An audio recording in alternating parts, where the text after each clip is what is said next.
سورۃ الانعام آیت نمبر 19 کہ اے نبی کہہ دو کہ میری طرف یہ قرآن نازل کیا گیا تاکہ میں اس کے ذریعے تمہیں ڈراؤں اور ان لوگوں کو بھی جن تک یہ قرآن پہنچے. تو پہنچا کن تک ہے؟ میرے اور آپ تک بھی پہنچا ہے نا، کہ اس اب تو رسول اللہ نہیں ہے، لیکن اللہ سبحانہ تعالیٰ نے اس میں ہمیں یہ بتا دیا کہ ان لوگوں تک بھی جو نبی صلی اللہ علیہ وسلم کی زندگی میں تھے اور ان تک بھی جن تک یہ قرآن پہنچے. اور پھر بخاری کی حدیث ہے. اب یہ اپنے غور سے سنیں.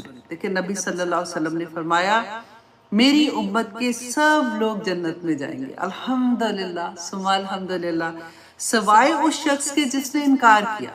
صحابہ نے فرمایا کہ یا رسول اللہ ہم آپ پر ایمان لائے ہیں، ہم آپ جو آپ نے بتایا ہم اس کو اس پہ ایمان لائے ہیں، تو انکار کس نے کیا؟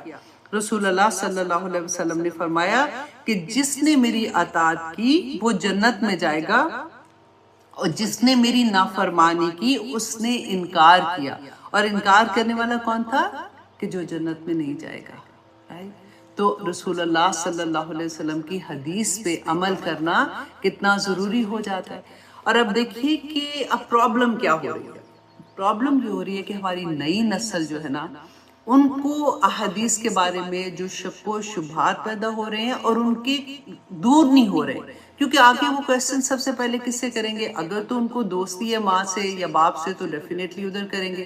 اگر وہ جواب نہیں دیں گے تو جو جواب دے گا نا وہ اس پہ یقین کر لیں گے، وہ اس پہ ایمان لے آتے ہیں بچے. تو اب جو نوجوان بچے اسکول اور کالجز میں پڑھ کر نکلتے ہیں تو ان کا ایک ہی مائنڈ ہوتا ہے اس وقت، اس عمر کا بھی وہ حصہ ہوتا ہے ان کا کہ مسلمانوں کا ڈیفینیٹلی اللہ ایک ہے، رسول ایک ہے، کتاب ایک ہے، قبلہ ایک ہے، دین بھی ایک ہی ہے. لیکن جب وہ عملی زندگی میں جاتے ہیں تو مسلمانوں کے کئی فرقے اور جماعتوں میں ان کو بٹا ہوا دیکھتے ہیں، تو ان کے ذہن میں خود بخود دین کے بارے میں غلط سوالات آنے شروع ہو جاتے ہیں، کنفیوژن آ جاتی ہے نا بچوں کے دل میں. تو ضرورت اب کس بات کی ہے کہ اپنے بچوں کو جو نئی نسل ہے نا، ان کو یہ سمجھایا جائے کہ دین اسلام کی بنیاد دو ہی چیزوں پر ہے، ایک کتاب اللہ اور دوسرا سنت رسول. اب یہ دو چیزیں ان کو بتانے کے لیے کہ رسول اللہ صلی اللہ علیہ وسلم کی وفات مبارک سے قبل دین کے حوالے سے ہمیں جو کچھ بھی ملتا ہے اس پر ایمان لانا اور عمل کرنا تمام امت مسلمہ پر فرض ہے. رسول اللہ صلی اللہ علیہ وسلم کی زندگی میں جو کچھ انہوں نے عمل کیا، جو ہمیں بتایا یا جو حدیث ہم تک پہنچی ہیں جو ان کی زندگی میں تھی، ان پر عمل کرنا ہم پہ فرض ہے. اور رسول اللہ کی وفات کے بعد دین کے نام سے جو کچھ بھی اضافہ کیا گیا اس پر ایمان لانا فرض نہیں ہے. رائٹ؟ اچھا جی، اب یہ بات ایک اور غور سے آپ نے سننی ہے. میں ہر جگہ پہ جہاں پہ زیادہ امپورٹنٹ والی بات ہوگی تو میں آپ کو کہوں گی غور سے سنیے گا تاکہ آپ کو پتہ چلے کہ میں کیا کہنا چاہ رہی ہوں. کہ جو شخص حنبلی فقہ پر عمل کرتا ہے یا باقی 3 فقہوں پر وہ عمل نہیں کرتا، ان کو ترک کرنے کے باوجود بھی اس کے ایمان پر کوئی فرق نہیں آتا. آج کل جو لڑائیاں ہو رہی ہیں نا، ہمیں اپنا مائنڈ بہت کھول کے، اور میں جو آپ کو جو بات بتا رہی ہوں نا، آپ پلیز اپنے بچوں سے، اپنے دوستوں سے، تاکہ آنے والی نسلیں کم از کم اس فتنے سے محفوظ رہ سکے. یہ ہمارا فرض ہے کہ ہم اپنی نئی نسلوں کو یہ بتا کے جائیں، یہ دین دے کے جائیں. کہ پھر سے میں آپ کو وہ بات کہتی ہوں کہ جو شخص حنبلی فقہ پر عمل کرتا ہے، باقی 3 فقہوں کو ترک کرنے کے باوجود بھی اس کے ایمان میں کوئی فرق نہیں پڑتا. اسی طرح جو فقہ حنفیہ پر عمل کرتا ہے، باقی 3 فقہوں پر عمل نہ کرنے کے باوجود بھی وہ اسی درجے کا مسلمان ہوگا جس درجے پر کوئی دوسرا مسلمان ہوگا. اس کے دین پر فرق نہیں پڑے گا. اب دیکھیے یہاں پہ کہ صحابہ اکرام جو تھے نا، رسول اللہ صلی اللہ علیہ وسلم، امت محمدیہ صلی اللہ علیہ وسلم کے افضل ترین افراد تھے. تو ان 4 فقہوں میں سے، یہ جو آج ہم کہتے ہیں نا، ان 4 فقہوں میں سے وہ کسی ایک فقہ پہ تو عمل نہیں کر رہے تھے نا. یہ تو اس کے بعد آئی ہیں، اور بعد کیسے آئی ہیں اس کے بارے میں بھی اب آپ نے غور سے سننا ہے. یہ میرا یہ مطلب نہیں ہے کہ ان پہ ایمان ہی نہیں لاؤ یا ان پہ عمل نہ کرو. کہ اب یہاں پہ دیکھیے کہ رسول اللہ صلی اللہ علیہ وسلم نے فرمایا تھا کہ صحابہ کرام کا زمانہ سب سے بہترین زمانہ ہے، کہ امت مسلمہ کی میراث کیا تھی؟ رسول اللہ صلی اللہ علیہ وسلم کے بعد دین کو ہم نے کیسے دوسروں تک پہنچانا تھا، اور ان کی میراث جو ہمارے پاس ہے وہ ایک ہی چیز ہے، اور وہ ہے سنت رسول۔ اب وہ بھی ہے خواہ وہ امام، اچھا اب یہ سنت رسول جو ہے نا، خواہ وہ امام ابو حنیفہ کے ذریعے ہم تک پہنچے، خواہ وہ امام مالک کے تھرو ہم تک پہنچے، امام شافی یا امام احمد بن حنبل، جب کسی بھی دوسرے امام کے ذریعے ہم تک پہنچتی ہے وہ ہمارے لیے قابل احترام ہے۔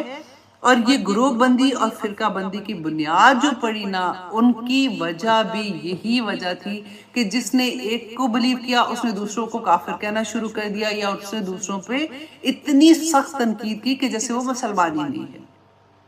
تو یہ بات غور کرنے والی ہے اور سمجھنے والی ہے اور دوسروں کو سمجھانے والی ہے کہ کوئی بھی کہ سنت رسول خواہ وہ کسی طرح سے امام ابو حنیفہ، امام شافی، امام مالک، امام احمد بن حنبل کسی کے تھرو بھی ہم تک پہنچتی ہے، وہ ہم لوگوں کے لیے قابل احترام ہے۔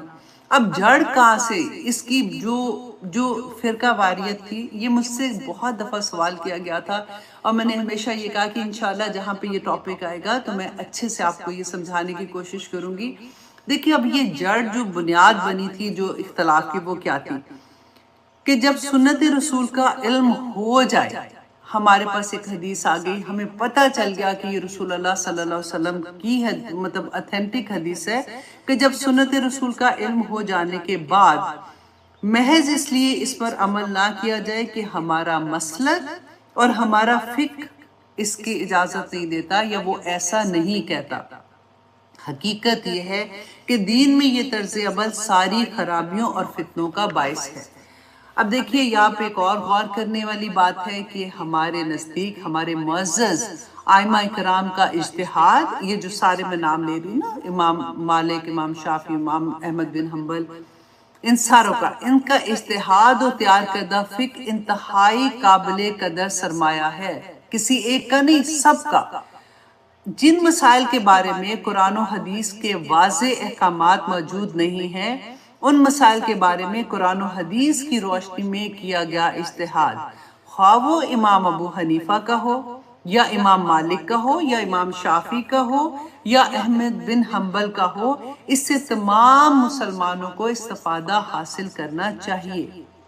اب غلط فہمی کیا ہو گئی کہ جب لوگوں نے یہ کہنا شروع کر دیا کہ حدیث تو بہت بعد میں لکھی گئی، انہوں نے کیا سوچا؟ آپ دیکھیں، کہا جاتا ہے کہ حدیث کی تدوین رسول اللہ صلی اللہ علیہ وسلم کی حیات کے، زندگی کے 200-250 سال کے بعد اس وقت ہوئی جب امام بخاری، امام مسلم، امام ابو داود اور امام ترمذی وغیرہ نے احادیث کو مرتب کرنا شروع کیا تھا، لہٰذا ذخیرہ حدیث کسی طرح بھی قابل اعتبار نہیں ہے۔ یہ جو سوال میں آپ سے کہہ رہی تھی نا کہ یہ جو اٹھنا شروع ہو گیا کافی دیر سے، تو اب غور کریں کہ حضرت انس، اب میں آپ کو یہ بتاؤں گی کہ رسول اللہ صلی اللہ علیہ وسلم کی زندگی میں کیا حدیث لکھی گئی تھی اور جمع کی گئی تھی، کہ اس کے بعد واقعی اس کے بعد کی گئی تھی، اور اس کی اصل کیا ہے کہ حضرت انس رضی اللہ عنہ فرماتے ہیں کہ ایک شخص نے شکایت کی کہ یا رسول اللہ مجھے حدیث یاد نہیں رہتی ہیں،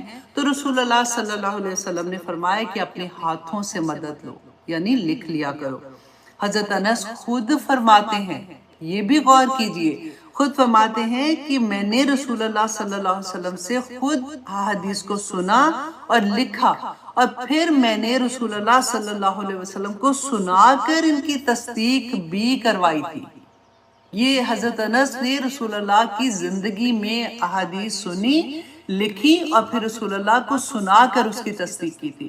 حضرت عبداللہ بن عباس، اب یہ بھی غور سے سنیے گا، حضرت عبداللہ بن عباس رضی اللہ عنہ کے پاس احادیث پر مشتمل کئی کتب تھی، مطلب ایک کتاب نہیں تھی، کتابیں تھی۔ حضرت عبداللہ بن عباس رضی اللہ عنہ فوت ہوئے تو ان کے پاس ایک اونٹ کے بوجھ کے برابر کتابیں تھیں، اتنا ان کے پاس ذخیرہ تھا حدیث کا۔ حضرت علی رضی اللہ عنہ بیان کرتے ہیں کہ رسول اللہ صلی اللہ علیہ وسلم نے حضرت علی کو ایک صحیفہ لکھوا کر دیا تھا جس میں زکوٰۃ و دیت کے مسائل کے بارے میں تھا۔ حضرت عمر رضی اللہ عنہ کے پاس جو صحیفے میں صدقات و زکوٰۃ کے احکامات درج تھے، امام مالک رضی اللہ عنہ رحمہ اللہ علیہ خود فرماتے ہیں کہ میں نے یہ صحیفہ خود پڑھا تھا۔ اور اب دیکھیے حضرت اب کیا ہوا، یہ جو لوگ یہ کہتے ہیں نا، یہ بات کہتے ہیں کہ اب ہوا کیا کہ حضرت عمر بن عبدالعزیز رحمہ اللہ علیہ ان کے زمانے میں، ان کے دور خلافت میں تدوین حدیث کے لیے حکومتی سطح پر کام ہوا۔ اس وقت یہ ساری حدیث پھر سے جو تھی نا، وہ جمع کر کے ان کو کتاب شکل میں ان کے اوپر اس میں رجال پہ کام ہوا، اتنا زیادہ اس کے اوپر کام ہوا کہ پھر حدیثوں کی جیسے صحیح حدیث کون ہے، کون کون سی ہے، اس میں دیکھا کہ ضعیف حدیث کون سی ہے، اس میں دیکھا موضوع حدیث کون سی ہے، اس میں اتنا زیادہ کام کیا۔ اس زمانے کا یہ ایک ٹرینڈ بن گیا تھا کہ لوگوں کے لیے یہ اتنی، میں نے آپ کو لاسٹ میں بتایا تھا نا کہ ایک حدیث سننے کے لیے کتنے سالوں کا سفر کرتے تھے۔ تو ایک جیسے ابھی آج کل کوئی ٹرینڈ فار ایگزامپل بن جائے، ہر کوئی اسی طرح سے کام کرنا شروع کر دے، تو اس وقت بھی یہ ایک ٹرینڈ بن گیا تھا کہ ہر کوئی حدیث کے اوپر کام کر رہا تھا اور حکومتی لیول پہ اس کے اوپر کام کر رہا تھا۔ تو حدیث کتاب کی شکل میں جو آج ہمارے سامنے امام بخاری کی آتی ہے یا مسلم کی آتی ہے، وہ اس وقت لکھی گئی تھی، لیکن حدیثیں اس وقت لکھی ایسے نہیں تھا کہ اس وقت پوچھ کے لکھا کہ اچھا جی بتائیں کہ حدیث کون ہے، حدیثیں پہلے سے تھی۔ تو یہ چیزیں ہمیں پتہ ہونی چاہیے تاکہ اگر کوئی ہم سے سوال کرے تو میری طرح کر کے منہ کر کے ہم گھر نہ واپس آ جائیں۔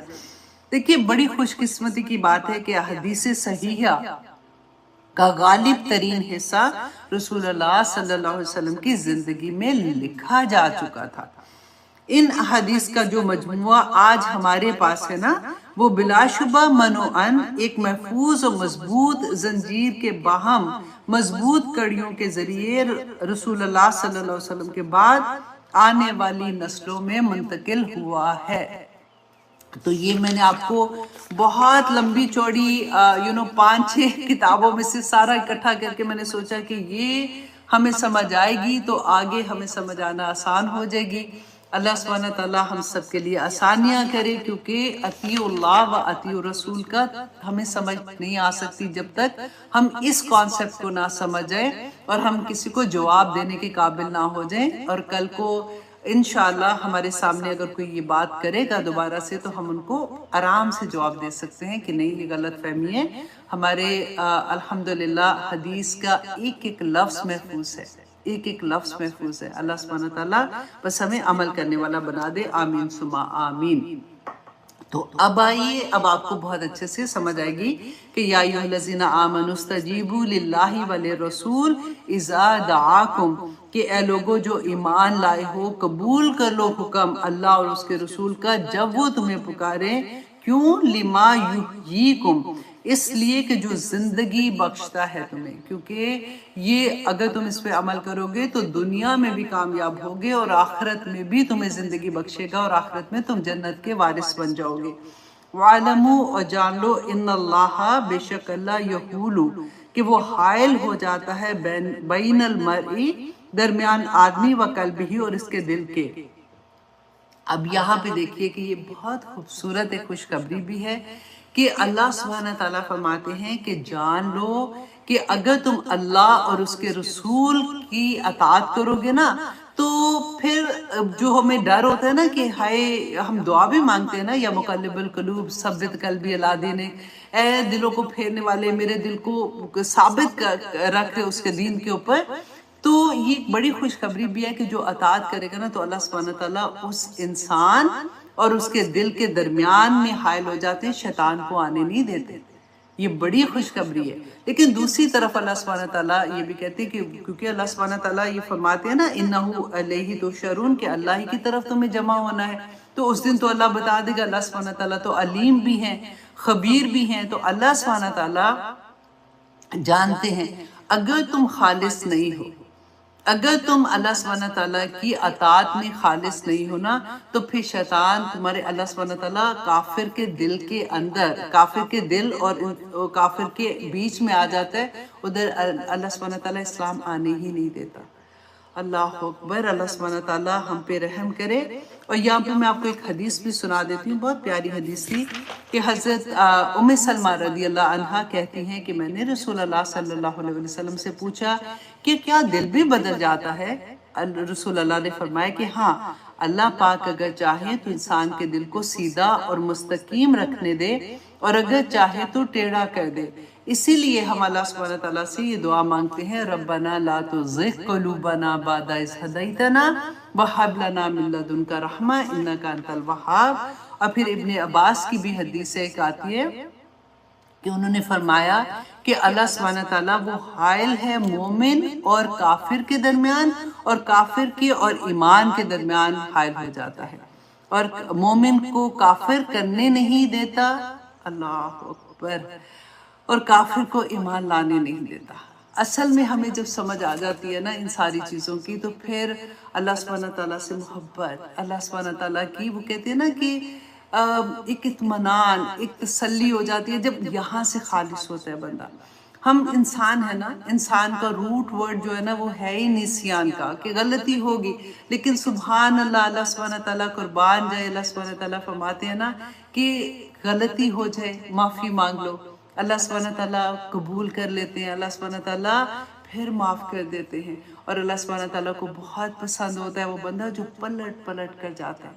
اور اس کو جب مجھے کسی سے بات ہو رہی تھی نا، تو انہوں نے یہ کہا کہ عمل کرنا بس ایک ڈپریشن سا ہوتا ہے کہ اس طرح سے عمل کیوں نہیں کر رہے، زندگی گزر رہی ہے، لیکن دماغ میں سارا وقت تکلیف ہوتی ہے کہ عمل اس طرح کے نہیں ہے۔ تو میں ان کو یہ کہہ رہی تھی کہ یہ بڑی خوشخبری کی بات ہے، انسان کو یہ احساس ہونا شروع ہو جائے، اس سے بڑی اللہ کی کیا نعمت ہوگی کہ ہمیں یہ احساس ہونا شروع ہو جائے کہ ہم جو کام بھی کر رہے ہیں اس میں اچھا کام کریں یا غلط کام کریں۔ اگر ہمارا انر ہمیں یہ بتانا شروع کر دے تو یہ خوشخبریوں کی بات ہوتی ہے۔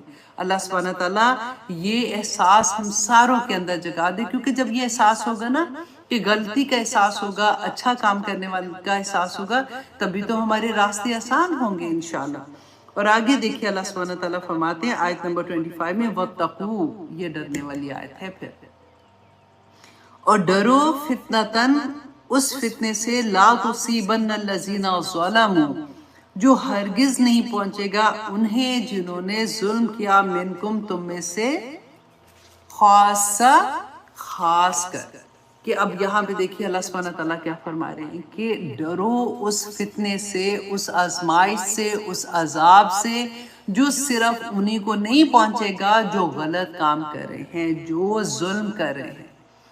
اگر آپ نہیں روکتے، اگر میں اور آپ، اللہ سبحانہ تعالیٰ فرماتے اگر ہم اس فتنے کو، جب وہ گناہ کا کام کوئی کر رہا تھا، جو غلط کام کر رہا تھا، اگر تم اس کو نہیں روکو گے تو پھر اللہ سبحانہ تعالیٰ فرماتے ہیں کہ اس عذاب میں تم سب کے سب آ جاؤ گے۔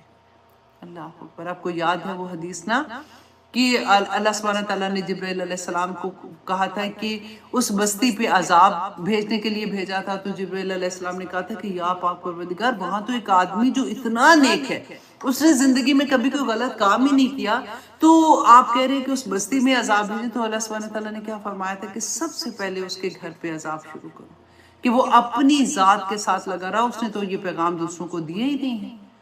کیونکہ اللہ، ہمارا دین ہمیں کیا سکھاتا ہے، کنتم خیر امت اخرجت للناس، کہ تم لوگوں کے لیے پیدا کیے گئے ہو، تأمرون بالمعروف وتنہون عن المنکر۔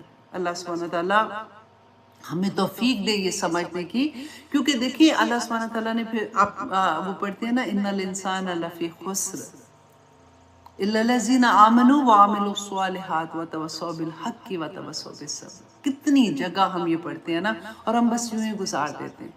ہمارا پیدا ہونے کا مقصد کیا ہے، ہم وہ اگر ہمیں پتہ چل جائے کہ ہمارے پاس زندگی کیا ہے۔ اب دیکھیں، صرف جو زندگی کا کھیل ہے نا، اگر ہمیں یہ سمجھ آ جائے یہ 25 سال کا کھیل ہے بس، اگر آپ کتنی بھی بڑی زندگی، آپ سوچئے، آپ ڈیوائیڈ کر کے دیکھیں کہ 25 سال جو زندگی میں جس دن ہم پیدا ہوئے، اور جب ہم 25 سال کے ہوتے ہیں، ابھی تو ہم نے کالج ختم کیا ہوتا ہے، ابھی نئی نئی جاب ہوتی ہے، اگر شادی کا ٹائم ہوتا ہے تو شادی ہو جاتی ہے یا پھر ہونے والی ہوتی ہے، تو بیسیکلی ایک زندگی کی ایک دوڑ سے، جیسے اسکول ہے، پھر کالج ہے، پھر جاب ڈھونڈ رہے ہیں، یہ ایک اس سے ہسل بسل سے نا ایک 25 سال میں آپ سمجھ لیں کہ آپ نے ٹھہر گیا تھوڑا سا۔ 25 سال کے اگلے 25 سال نا سارا زندگی کا عمل کا کھیل وہاں سے سٹارٹ ہوگا۔ شادی ہو گئی، پھر اس کے بعد بچے، پھر اس کے بعد جاب تو کر ہی رہے ہوتے ہیں، وہ بھی کر رہے ہیں، ساتھ گھرداریاں، پھر اس میں 25 سال میں بچے بھی بڑے ہو گئے، رائٹ؟ پھر ان کی شادیوں کا وقت بھی آ گیا، کئی کی شادیاں ہو جاتی ہیں، 50 سال میں ہم پہنچ جاتے ہیں۔ جتنا کچھ کرنا تھا، بچوں کی تربیت کرنی تھی، نئی نسل آگے دینی تھی، سارا کچھ یہ 25 سال میں ہم نے کرنا تھا۔ 50 سال کو پہنچ جاتے ہیں، 50 سال کے بعد پھر آخر میں تھوڑا ڈکلائن والا ٹائم آنا، پہاڑ کا جو چوٹی ہے نا تو 40 سال کہتے ہیں نا، لیکن چلے میں 50 سال ہی آپ کو بتا رہی ہوں، پھر آپ نیچے آنا شروع ہو جاتے ہیں، پھر آخر میں ہمتیں ویسی والی نہیں رہتی ہیں، بھاگم دوڑ ویسے والی نہیں رہتی ہے، چیزیں بائے کرنے کی شوق ویسے والا نہیں رہتا، کلوزٹ میں کپڑے ویسے والے نہیں رہتے، بڑی چیزیں بدلتی ہے انسان کی زندگی میں، اور اللہ خیر رکھے، زندگی میں اپس اینڈ ڈاؤنز جو رہتے ہیں وہ بھی انسان کے اس وقت تک کافی کمزور کر چکے ہوتے ہیں۔ تو یہ 25 سال کا کھیل ہے۔ اللہ سبحانہ تعالیٰ سے دعا کریں کہ اللہ سبحانہ تعالیٰ ہمیں دین کو اس وقت سمجھ آ جائے۔ اکثر یہ ہوتا ہے نا کہ ہم لوگ کہتے ہیں ابھی تو یہاں بزی، تو ابھی وہاں بزی، تو ابھی جب بچوں کی شادیاں ہو جائیں گی پھر انشاءاللہ کلاس لیں گے، پھر انشاءاللہ سمجھیں گے، تو پھر جب وہ ٹائم آتا ہے تو اب تو بچوں کی بچے ہو گئے، تو اب دیکھنا میری تو وہ جان ہے، اس کے اندر میری جان ہی پھنسی ہوئی ہے، اب تو میں بیبی سٹنگ کی وہ کرتی رہتی ہیں سارا وقت، تو اب دادیاں نانیاں اس میں مصروف ہو گئی، پھر وقت کوئی نہیں ملتا، اور پھر جب وقت آپ کو ملتا ہے تو پھر آپ کا دماغ ساتھ نہیں دیتا، پھر آپ کے یاد نہیں ہوتا، پھر آپ کی اور طرح کی چیزیں شروع ہو جاتی ہیں۔ زندگی کو سمجھنے کی کوشش کریں، زندگی بہت تھوڑی ہے، جو لمحے ہمارے بچے ہوئے ہیں اللہ سبحانہ تعالیٰ اس میں کوئی عمل ایسا کرا دے کہ قیامت کے دن اللہ سبحانہ تعالیٰ کے سامنے عزت کے ساتھ کھڑے ہو جائیں۔ اللہ سبحانہ تعالیٰ عمل ایسا کرا دے کہ قیامت کے دن کیا قبر میں اللہ سبحانہ تعالیٰ کے سامنے، جب ہم قبر میں سوال فرشتوں کے سامنے سوال و جواب ہوں گے تو عزت کے ساتھ ان کو سوال و جواب دے سکے۔ اللہ سبحانہ تعالیٰ قبر میں ہماری جنت کی کھڑکی کھول دے، کیونکہ قیامت تو جب آئے گی، جو مر جاتا ہے اس کی قیامت تو آ ہی جاتی ہے نا، جنت و دوزخ کی کھڑکیاں تو قبر میں کھلی جاتی ہیں۔ تو اللہ سبحانہ تعالیٰ فرماتے ہیں ڈرو اس فتنے سے جو ہر ایک کو پہنچ جائے گا۔ اور یہاں پہ میں آپ کو ایک بڑی پیاری حدیث ہے، میں وہ سناتی ہوں کہ اللہ اکبر، حذیفہ رضی اللہ عنہ بیان کرتے ہیں، واللہ یا تو تم نیک باتوں کا حکم دو اور بری باتوں سے روکو اور نیکیوں کی رغبت دلواؤ، ورنہ اللہ سبحانہ تعالیٰ تم سب کو تہس نہس کر دیں گے یا تم پر برے لوگوں کو مسلط کر دیں گے۔ آج آپ ذرا دیکھیں، غور کریں ذرا ہمارے ساتھ کیا ہو رہا ہے، یا تم پر برے لوگوں کو مسلط کر دیں گے، پھر نیک لوگ دعائیں کریں گے لیکن ان کی دعائیں قبول نہیں ہوں گی۔ اللہ اوپر۔ ایک طرف اللہ سبحانہ تعالیٰ اس آیت میں ہمیں کیا سمجھ آ رہی ہے کہ اللہ سبحانہ تعالیٰ فرما رہے ہیں کہ عذاب پہ سب پہ آئے گا، کوئی خاص اور عام نہیں بچے گا، اور یہ ہم نے اپنی آنکھوں سے دیکھی ہے نا چیزیں۔ ہاں قیامت کے دن انشاءاللہ اللہ سبحانہ تعالیٰ اس میں جو نیک لوگ ہوں گے، انہوں نے دنیا میں جو عمل کیے ہوں گے ان کو بچا لیں گے، ان میں سے بہت سے لوگ ایسے ہوں گے، لیکن عذاب جب آتا ہے تو پھر وہ ساروں کے اوپر ہی اسی طرح سے آئے گا۔ کہ پھر رسول اللہ صلی اللہ علیہ وسلم نے فرمایا تھا، اللہ اکبر، اس ذات کی قسم جس کے ہاتھ میں میری جان ہے، تم لوگ امر بالمعروف نہی عن المنکر کرتے رہو، ورنہ قریب ہے کہ اللہ تم پر عذاب نازل فرما دے، پھر تم اس سے دعائیں کرو اور وہ تمہاری دعائیں قبول نہ کرے۔ اللہ اکبر۔ دیکھیں دعا کی قبولیت کے لیے بھی شرط کیا رکھی ہے کہ امر بالمعروف نہی عن المنکر، اگر میں اور آپ وہ نہیں کریں گے نا تو دعائیں قبول نہیں ہوں گی۔ ہمیں نظر آ رہی ہے نا یہ بات، ہمیں حدیث سے، اس سے بڑی حدیث ہمارے سامنے کیا ہوگی۔ اب دیکھیے کہ آج کل اپنے ارد کے دیکھیں فقر و فاقہ کا عذاب ہے، قحط سالی کا عذاب، مہنگائی کا عذاب، وائرس کا عذاب، کرپشن کا عذاب، بے دینی، بے رحم اور عیاش حکمرانوں کا عذاب، ٹارگٹ کلنگ کا عذاب، آسمانی آفتیں، زلزلے آ رہے ہیں، سیلاب ہے، ہریکین کا عذاب ہے، خانہ کعبہ میں دعائیں ہو رہی ہیں اور دعا قبول نہ ہو۔ اللہ اکبر۔ تو اللہ سبحانہ وتعالیٰ وَاتَّقُوا فِتْنَةً لَا تُصِيبَنَّ الَّذِينَ ظَلَمُوا مِنْكُمْ، اور اللہ سبحانہ وتعالیٰ نے فرمایا خاصہ کہ خاص کر وہ نہیں پوری کرے گا اللہ سبحانہ وتعالیٰ۔ اللہ اکبر۔ وَعْلَمُوا جان لو ان اللہ کہ اللہ سبحانہ وتعالیٰ شدید العقاب، کہ اللہ سبحانہ وتعالیٰ بڑا سخت سزا دینے والا ہے۔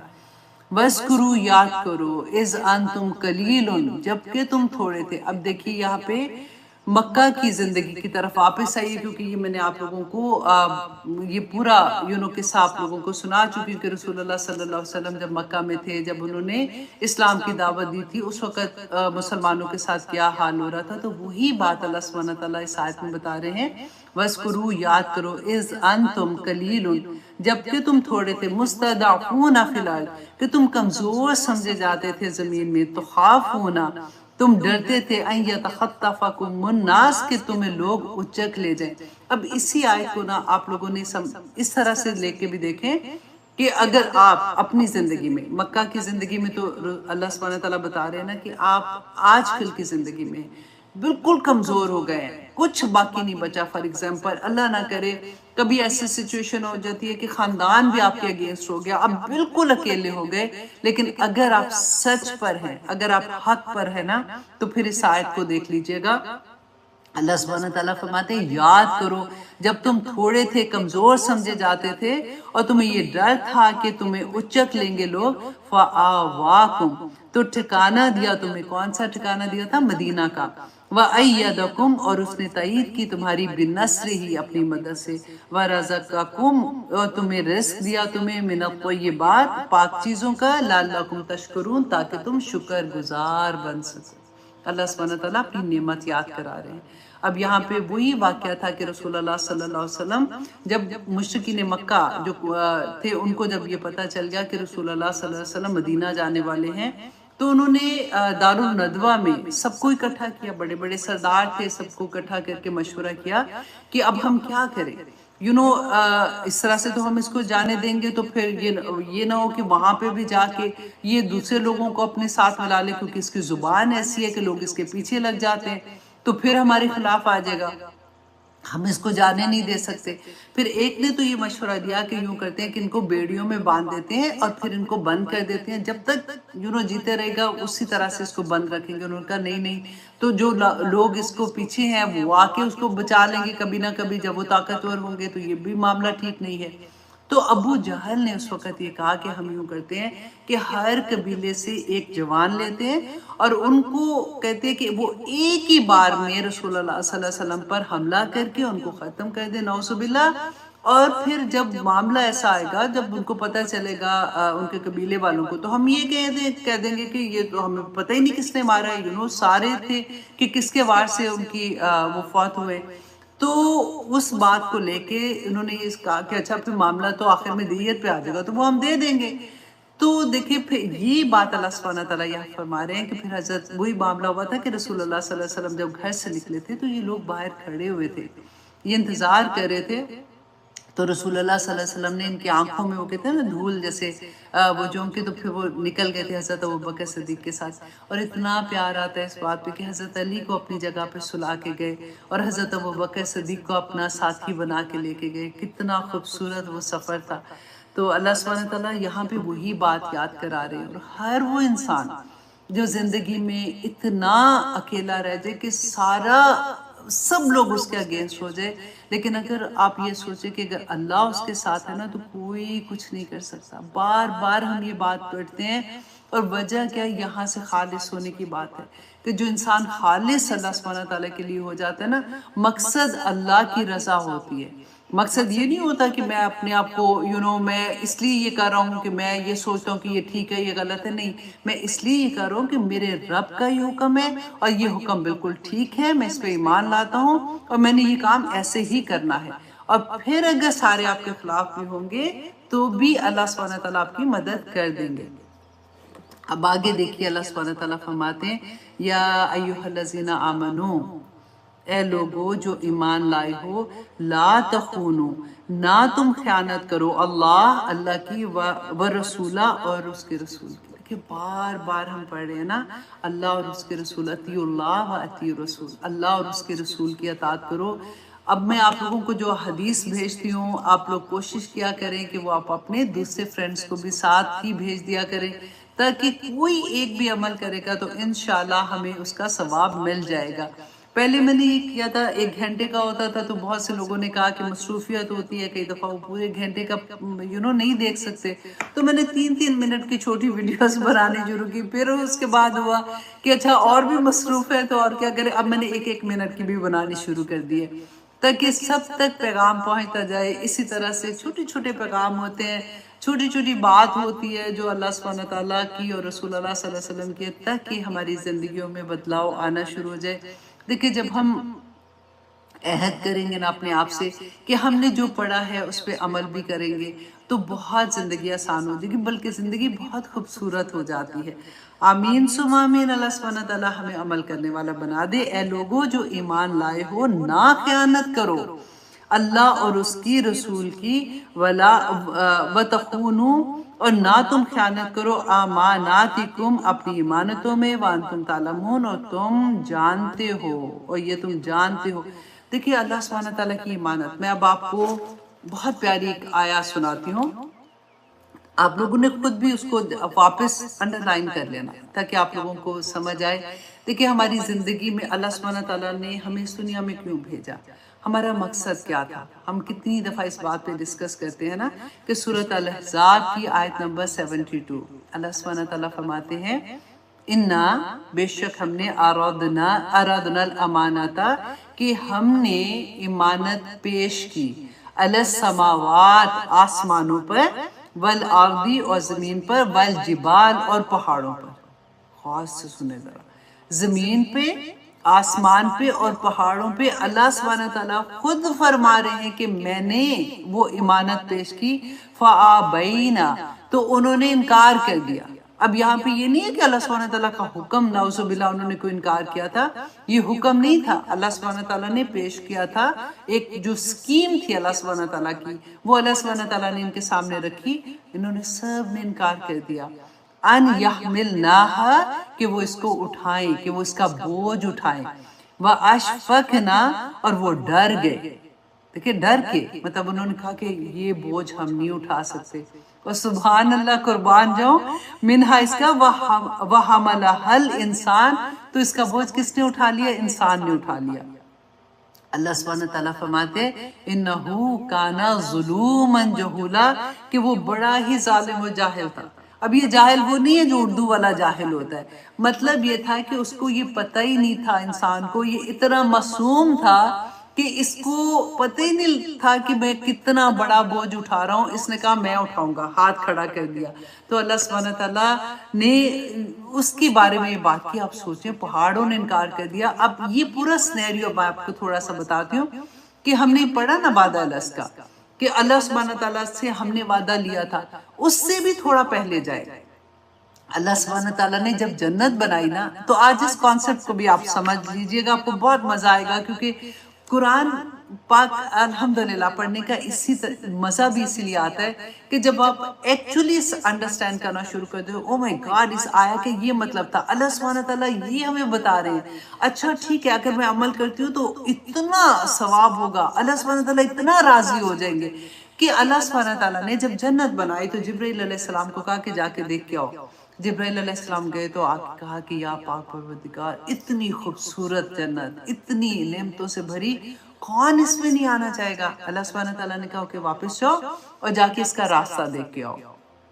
جبرائیل علیہ السلام واپس آتے ہیں، جا کے دیکھ کے آئے تو آ کے کہتے ہیں کہ یا پاک پروردگار، اس کا تو راستہ اتنا مشکل، اپنی خواہشات پہ زد پڑنے والا، اپنی وہ سارے اس طرح والی راستے، تو یہاں پہ تو آنا ہی مشکل، یہاں پہ کون آئے گا؟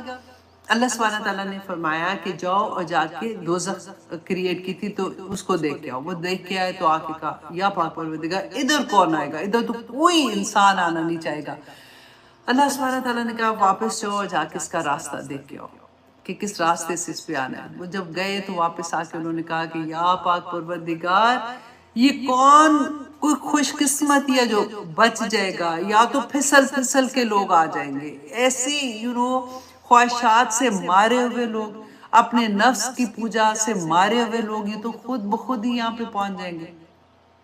اب یہاں پہ کیا تھا کہ اب یہ والی آیا جو ہے سورۃ احزاب کی، اس کو مائنڈ میں رکھیں کہ اللہ سبحانہ تعالیٰ نے جنت و دوزخ بنائی تھی۔ جنت انسانوں کے لیے بنی تھی نا، ہمارا سب کا گھر ادھر ہے۔ اب جب یہ ایک سکیم تھی، اللہ سبحانہ تعالیٰ نے یہ پورے کا پورا جو ہے ایک دین آپ سمجھ لیں اس کو، کہ اللہ کی پہچان، شرک نہیں کرنا، دیکھو کسی کو ناحق قتل نہیں کرنا، فحاشی نہیں کرنا، جھوٹ نہیں بولنا، غیبت نہیں کرنا، یہ تھوڑی سی چیزیں دیکھ کے اللہ سبحانہ تعالیٰ نے اس کے بعد بے شمار نعمتوں کے ساتھ انسان کو اس دنیا میں بھیجا۔ اب کیا ہوا تھا کہ جب اللہ سبحانہ تعالیٰ نے یہ والی آیت جو تھی نا کہ انسان بڑے ظالم و جاہل تھا، بیچارے کو پتہ ہی نہیں چلا اس نے اتنی بڑی ذمہ داری اٹھا لی، تو اللہ سبحانہ تعالیٰ نے فرمایا کیا کہ اب انسان کو اتنی نعمتیں دی کہ اچھا یہ نعمتیں لے کے تم دنیا میں جاؤ، تم آسانی کے ساتھ جنت میں آ جاؤ گے۔ وہ نعمتیں کیا تھی؟ نعمتیں کیا تھی کہ ہر دور میں اللہ سبحانہ تعالیٰ نے نبی بھیجے، پیغمبر بھیجے، جنہوں نے آ کے بتایا کہ دیکھو اس راستے پہ یہ چلنے کا طریقہ، ایسا نہیں کہ بھول نہ جاؤ کہیں، کہ تمہیں پتہ ہی نہ چلے کہ تم غلطی سے اس راستے پہ چلے جاؤ۔ اس کے بعد دیکھیں ہمارے پاس قرآن پاک، اللہ سبحانہ تعالیٰ نے ہر انسان کے ہاتھ میں، ہم مسلمانوں کے ہاتھ میں قرآن دے دیا، جس میں ساری چابیاں اس راستے کی ہیں کہ دیکھو یہ راستہ کون سا ہے جو جنت میں جائے گا، یہ لے کے جاؤ۔ جب تم دنیا میں جاؤ گے تمہیں یہ ساری چیزیں تمہیں وہاں پہ مل جائیں گی، تم آرام سے اپنی جنت کی طرف آ جاؤ گے۔ اللہ سبحانہ تعالیٰ نے جب وعدہ الست لیا تھا نا روحوں سے، ادھر جب یہ دیکھیں یہ سارا کچھ آپ دیکھیں کہ وہاں پہ سارے تھے، آپ تھے وہاں پہ، میں تھی، سارے لوگ تھے۔ اسی طرح سے جو رسول اللہ نے فرمایا تھا کہ جو وہاں پہ دوست تھے وہ اسی ایرا میں جس میں آج ہم ہیں، وہ دنیا میں بھی دوست ہوں گے۔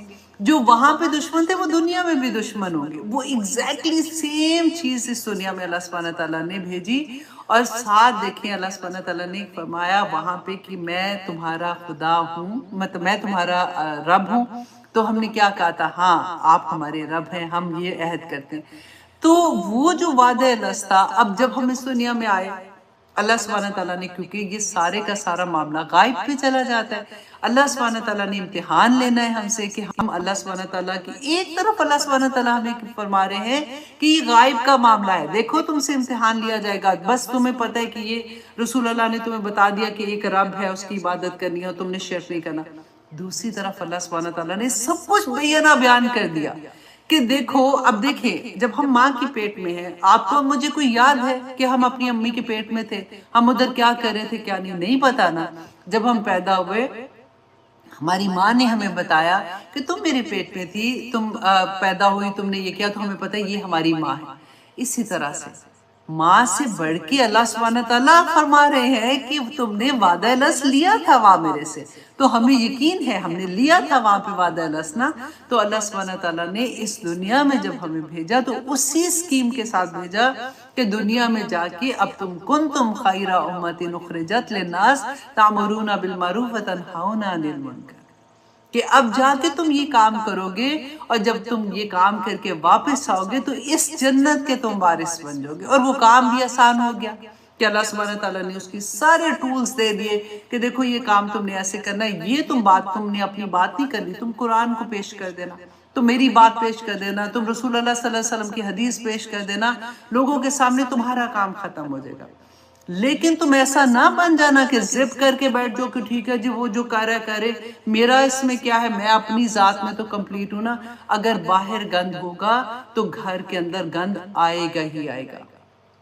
اگر دیکھیں تھوڑا سا ہوتا ہے نا، اگر آپ نہیں روکیں گے، آپ اپنا زمانہ یاد کریں، جب ہم بات کرتے ہیں نا کہ ہائے میرے تو زمانے میں ایسے بات ہوتی تھی۔ اب اگزامپل میں دیتی ہوں کہ ہمارے زمانے میں کیا ہوتا تھا کہ لو میرج کی بات نا بہت بگ ڈیل لگتی تھی، کہ کیا مطلب ہے، لوگ چھپاتے تھے کہ لو میرج کو بھی ارینج میرج بنانے کی کوشش کر رہے ہوتے تھے نا، کہیں نہ کہیں سے وہ جوڑ توڑ کر کے کہ نہیں امی کو پسند تھا، ابو کو پسند تھا، دادا کو پسند تھا، فلانی کو دادی نے تو بچپن میں کہہ دیا تھا، وہ کرنے کی کوشش کرتے تھے اور دیٹ واز تو نارمل تھے. لیکن آج کل آپ خود دیکھیں ان امریکہ میں تو یہاں پہ رہ رہی ہوں نا، میں یہاں کی بات آپ سے کر رہی ہوں. اب اگر ارینج میرج کی بات کریں تو بچے آسمان تک چھلانگے لگاتے ہیں. وہ یہ کہتے کیا مطلب ہے، ان کو یہ شرمندگی ہوتی ہے اپنے دوستوں سے، جاننے والوں سے، کہ وہ کہیں گے کہ کیا یہ اس قابل نہیں تھا کہ یہ خود ہی سے پسند کر لیتا. میرا یہاں پہ مطلب کوئی برائی کی سینس میں نہیں میں بات کر رہی ہوں، میں آپ کو ایک ایگزامپل دے رہی ہوں کہ کیسے چیزیں بدلتی ہیں. اور ہم جب نارم کر لیتے ہیں چیزوں کو تو وہ کس طرح سے ہر طرف سے آ جاتی ہیں. اور وہی اللہ سبحانہ تعالیٰ کی وہ آیا بھی یاد کرے کہ جب برائی پھیل جائے گی تو پھر اس کے بعد ہر کوئی اس کے اندر ملوث ہو جائے گا، اور ہر کوئی عذاب جب اللہ کا آئے گا تو کوئی نہیں بچے گا. ایسا نہیں کہ تم اگر نہیں کر رہے ہو، میں تو نہیں کر رہی ہوں، میرے گھر میں تو نہیں کوئی کر رہا، تو وہ سامنے والے گھر میں ہو رہا ہے یا ادھر ہو رہا ہے، تو پھر نہیں بچیں گے. تو ہمیں کیا کرنا ہے، ہمیں اپنا، اور پھر وہ بھی یاد کرے رسول اللہ صلی اللہ علیہ وسلم نے فرمایا تھا کہ جہاں کی برائی دیکھو تو ہاتھ سے روکو.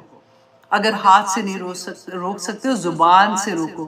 زبان سے نہیں روک سکتے ہو تو دل سے اس کو برا کہو. یہ کمزور ترین حالت ہے. اللہ سبحانہ تعالیٰ سے دعا مانگے. اللہ سبحانہ تعالیٰ پتہ ہے کہنا مشکل نہیں ہے آنیسٹلی، لیکن ہمیں یہ پتا تو ہوگا جس وقت ہمارا یہ یقین ہو جاتا ہے نا پکا کہ کہنا ہمارا فرض ہے، ہم نے اللہ کو اس کا جواب دینا تو ہم کہہ بھی دیتے ہیں، پھر آسانی سے بات کہہ دیں گے. لیکن جب ہمیں اس بات کا پتہ ہی نہیں ہوگا، اس کی انٹینسٹی نہیں سمجھ آئے گی نا، تو پھر ہی ہم ایسی بات کریں گے کہ میں کیوں کہوں، مجھے کیا. میں ان کو دیکھیں، ہم فیس بک میں آپ دیکھیں اکثر پکچرز آتی ہیں، اگر آپ دیکھتے ہیں، کیونکہ میرے لیکچرز بھی ہوتے ہیں، میں ہر جگہ پہ پوسٹ کیونکہ کر رہی ہوتی ہوں، یوٹیوب میں، ٹک ٹاک پہ. ایک دفعہ ٹک ٹاک پہ بلکہ مجھے اتنی ہنسی آئی، ابھی تو میں نے کامنٹس وہاں پہ بند کیے ہوئے. تو پہلا ویڈیو تھا تو ایک بچے نے، لڑکی تھی آئی تھنک، اس نے میسج کیا کہ auntie what are you doing here. I said بیٹا ادھر ہی زیادہ ضرورت ہے. تو آئی واز لافنگ. تو ہر میڈیم پہ آپ دیکھیں، ذرا آگے جا کے دیکھیں کہ اب ہمارے اپنے کامنٹس ہی آپ دیکھیں. کئی دفعہ بچیوں کی تصویریں ایسی ہوتی ہیں کہ شرم آتی ہے کہ کیا یہ کسی مسلمان گھر کی بچی ہے، اور ماں نے نیچے کامنٹس لکھے ہوتے ہیں کہ گارجس اور اس طرح کی چیزیں لکھی ہوتی ہیں. اللہ اکبر. تو ہمیں پتہ نہیں، ہم معصوم بھی بڑے ہیں نا. اللہ سبحانہ تعالیٰ نے بتا دیا، جہولہ والی لفظ کو یاد کرے کہ اتنا ہی پاگل ہے انسان کہ وہ ایسی غلطیاں کر جاتا ہے. میں تو ابھی مذاق سے کہہ رہی ہوں، کیونکہ بعض دفعہ میں کوئی ایسی بات کرتی ہوں نا تو اس کو تھوڑا سا نرم کرنے کے لیے میں ایسی بات کرتی ہوں کہ اللہ سبحانہ تعالیٰ ہم پہ رحم کرے. ہم پتہ نہیں کون سی دنیا میں جی رہے ہیں، کیونکہ آنیسٹلی دنیا فانی ہے، دنیا ختم ہو جانی ہے. ابھی اتنی زیادہ چیزیں اگر ہم دیکھتے ہیں کہ ٹرینڈ کیا ہے. ہر بچی کو آپ دیکھیں نا، ہر بچی لیکن زیادہ تر جو ہمیں، فار ایگزامپل ٹک ٹاک کی میں بات کرتی ہوں، نہیں ٹک ٹاک کی بھی نہیں، میرا خیال آئی ڈونٹ نو کہ نام لے سکتے ہیں کہ نہیں. آپ دیکھیں کہ بچیاں کیا کہہ رہی ہیں، ایکٹنگ کر کے گانے پیچھے ہیں، ایک 5 سیکنڈ میں وہ اسمائل دیں گی، آنکھوں سے اشارہ کر دیں گی، یہ کر رہی ہیں. بعض لوگوں نے حجاب لیے ہوئے ہیں، بعض لوگوں نے نہیں بھی لیے ہوئے. بیچ کیا رہے ہیں، دکھا کیا رہے ہیں، اپنی ادائیں دکھا رہے ہیں، اور اس کے اوپر اتنے کامنٹس لکھے جاتے ہیں، اتنی باتیں. اب کیا ہو رہا ہے؟ اللہ سبحانہ تعالیٰ ہم پہ رحم کرے. پھر میں یہ کہوں گی کہ اللہ سبحانہ تعالیٰ ہمارے ملک پہ، پاکستان پہ اپنا رحم کرے. اللہ سبحانہ تعالیٰ ہمارے پاکستان کے ایک بچے کو اپنی حفاظتوں میں رکھے. وہ جوان جو آج نکلے ہوئے ہیں نا، ان کو بھی اپنی حفاظتوں میں رکھے. اللہ اکبر. اللہ سبحانہ تعالیٰ ہم سب پر رحم کرے. آمین ثم آمین. کئی دفعہ تو لفظ بھی نا ساتھ دینا چھوڑ دیتے ہیں کہ اللہ سبحانہ تعالیٰ جب میں آپ کے پاس آؤں یا پاک پروردگار تو کس حال میں آؤں گی، میں کیا اللہ سبحانہ تعالیٰ کو جواب دوں گی کہ میں کیا کام کر کے آئی ہوں. یہ اولاد، یہ خامن، یہ والدین، یہ رشتہ داریاں، یہ تو اللہ کے تحفے تھے نا. اللہ نے نعمتیں دی، بہت پیاری پیاری نعمتیں دی ہیں، ان کو ان کے حق بھی ادا کرنے کی توفیق بھی اللہ سبحانہ تعالیٰ نے دی، لیکن جو اس سے بڑی پکچر تھی، جو اس سے بڑا کام تھا، وہ اس کو پورا کرنے میں پیچھے رہ جاتے ہیں۔ اللہ سبحانہ تعالیٰ وہ کام بھی ہم سے ہماری زندگی میں کروا لے، کیونکہ دیکھیں بہت پیارا دین ہے۔ اللہ کی محبت کی انتہا دیکھیں کہ اللہ سبحانہ تعالیٰ فرماتے ہیں the moment you realized کہ اللہ سبحانہ تعالیٰ غلطی ہوگی، استغفر اللہ استغفر اللہ، میں آج کے بعد اپنا جو فرض ہے نا یہ والا بھی میں پورا کروں گی، میں نے اب لوگوں کو بتانا شروع کرنا ہے، میں نے جو تھوڑی سی بات سیکھی ہے میں اگلے تک پہنچاؤں گی۔ اللہ سبحانہ تعالیٰ ہماری ساری غلطیاں، ہماری ساری غفلتیں معاف کر دیں گے، اور انشاءاللہ ان کو بھی نیکیوں میں بدل دیں گے۔